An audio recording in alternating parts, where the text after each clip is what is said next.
Në Tiranë, administrata shtetërore njoftoi se do të zgjas edhe 3 ditë të tjera afatin e aplikimit për kartat e identitetit. Ministri i Brendshëm Bujar Nishani tha në një konferencë shtypi se kapacitetet e firmës prodhuese janë tepër të larta dhe u bëri thirrje qytetarëve që të nxitojnë në këtë afat shtesë për të pajisur me kartat para zgjedhjeve.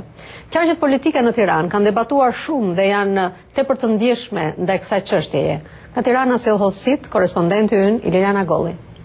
Ministria e Brendshme njoftoi sot shtyrjen edhe për 3 ditë të tjera të afatit që qytetarët të mund të aplikojnë për të marrë kartat e identitetit. Ministri i Brendshëm Bujar Nishani tha në një konferencë shtypi se aktualisht numri i aplikimeve është ulur në minimum, megjithatë afati u shtyr edhe 3 ditë të tjera në bashkëpunim me firmën private dhe se zyrat do të vazhdojnë të punojnë nga ora 8 e mëngjesit deri në orën 10 të mbrëmjes.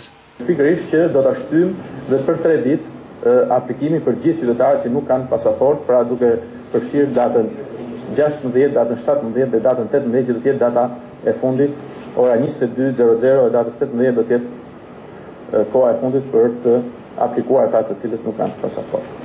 Ministri Nishani tha se pas datës 18 administrata do të përqendrohet më tepër në shpërndarjen e kartave që tashmë janë prodhuar, ndërkohë që një numër i konsiderueshëm personash që nuk po aplikojnë janë në emigracion.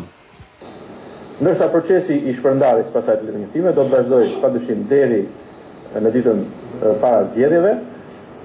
Është një intensitet i mirë, një dinamikë e mirë e paraqitjes për tërheqjen e letërnjoftime elektronike, por gjithsesi do të vazhdojmë të nxisim dhe të lutemi qytetarët shqiptar që të shkojnë sa më pak të tërheqin letërnjoftimet për të mos i lënë ditët e fundit, sepse ditët e fundit pasaj nëse do të kemi ndymdje mund të krijohet dhe vështirësi në marrjen e kishëllimit. Prodhimi dhe shpërndarja e kartave të identitetit u bë temë kryesore e debateve politike në qarqet partijake të Tiranës për shumë ditë me radhë. Deri tani janë 1.360.000 shtetas që kanë aplikuar për letërnjoftimet elektronike, nga të cilët mbi 950.000 i kanë tërhequr tashmë ato. Për Zërin e Amerikës, Iliriana Golli, Tirana.